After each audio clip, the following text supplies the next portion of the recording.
এই মুহূর্তে জানতে চাচ্ছি যে বাংলাদেশের রাষ্ট্র ব্যবস্থা কেমন হলে ভালো হতো তোমার মতে?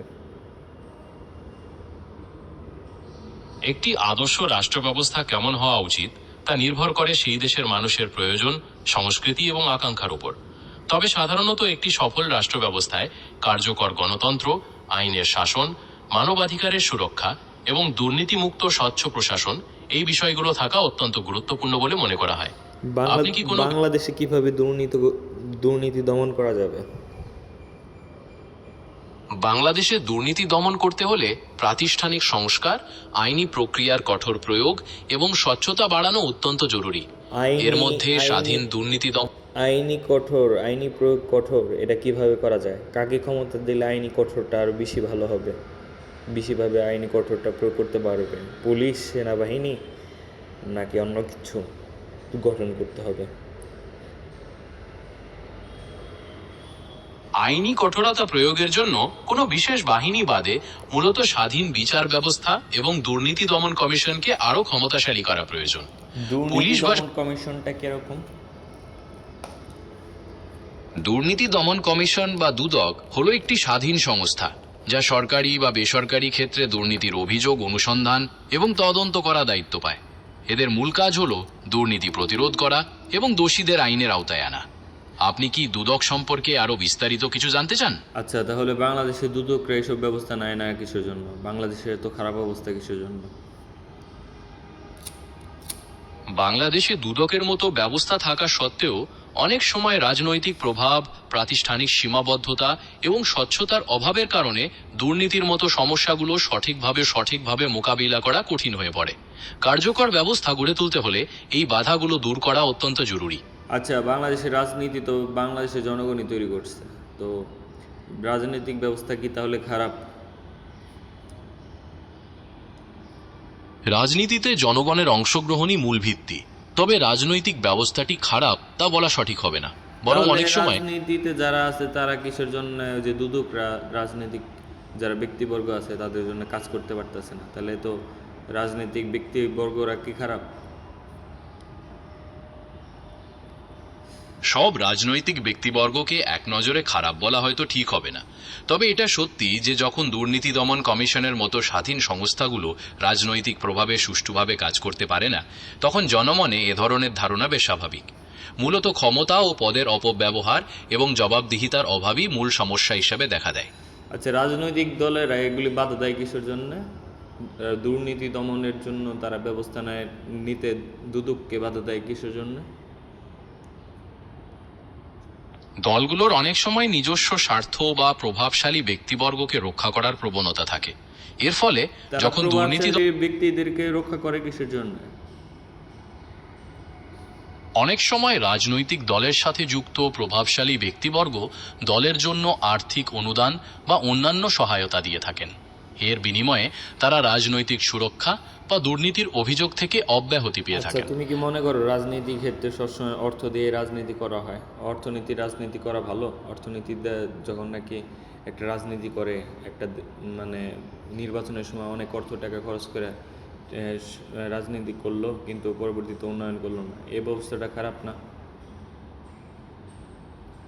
অর্থের প্রভাব রাজনীতিতে থাকলেও আসল রাজনীতি হওয়া উচিত নীতি ও জনসেবার উপর।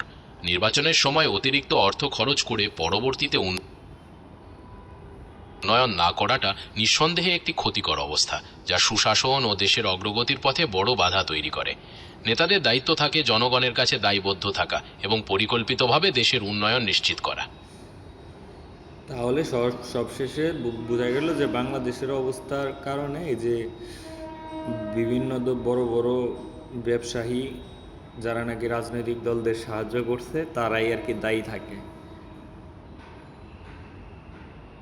শুধুমাত্র একটি পক্ষকে পুরোপুরি দায়ী করা হয়তো জটিল হবে। এই পরিস্থিতির পেছনে ব্যবসায়ীদের পাশাপাশি রাজনৈতিক নেতাদের দায়বদ্ধতা এবং সিস্টেমের ফাঁকফোকরও সমানভাবে জড়িত।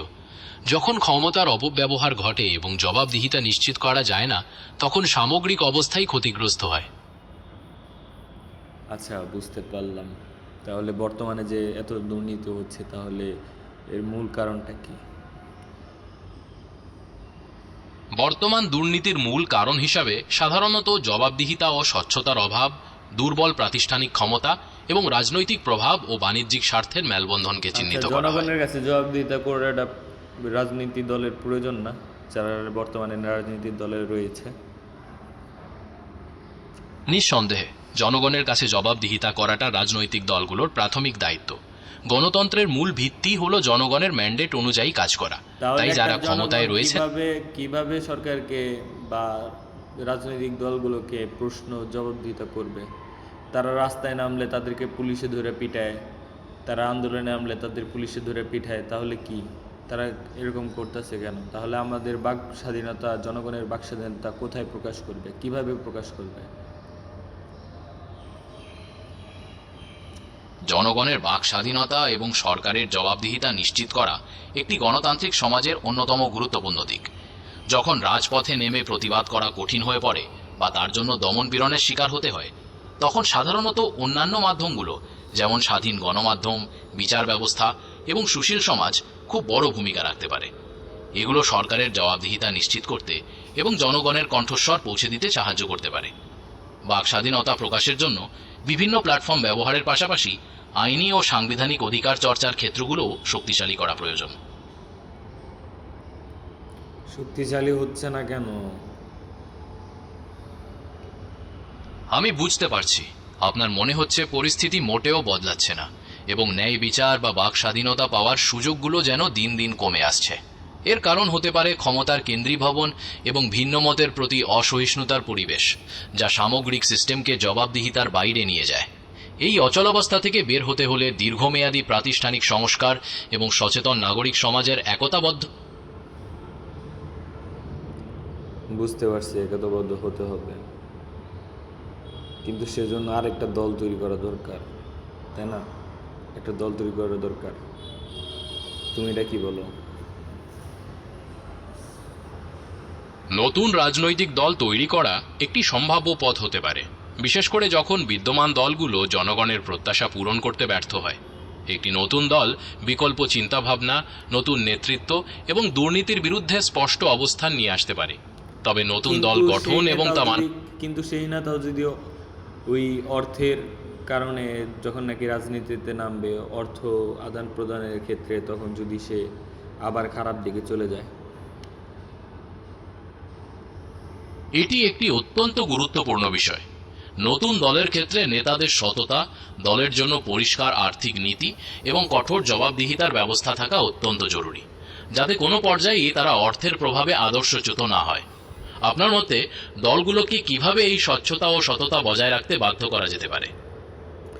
আচ্ছা, যদি এমন হতো বাংলাদেশে কোনো রাজনৈতিক কোনো নেতা যদি হতো, তাহলে তাকে অবশ্যই বিসিএস ক্যাডার হতে হবে। তারপরে তাকে বাংলাদেশের জনগণের সাথে দীর্ঘদিন থাকতে হবে, এমন একটা ব্যবস্থা তৈরি করতে হবে। কিন্তু এই ব্যবস্থাটা তৈরি করবে কে, কিভাবে তৈরি করবে? একটি অত্যন্ত আদর্শিক প্রস্তাব। তবে রাজনীতির জন্য প্রশাসনিক অভিজ্ঞতার পাশাপাশি গণযোগাযোগ, জনমত গঠন এবং দূরদর্শিতার মতো বিষয়গুলো গুরুত্বপূর্ণ। এখন এমন কোন জনগণ যে ডিসিশন নিবে এই নেতাটাই ভালো, তাহলে জনগণের তো শিক্ষিত হওয়া দরকার, বোঝা দরকার ভালো রকম। তাহলে সকল জনগণের শিক্ষিত হওয়া প্রয়োজন না? অবশ্যই সকল জনগণের শিক্ষিত হওয়া অত্যন্ত প্রয়োজন।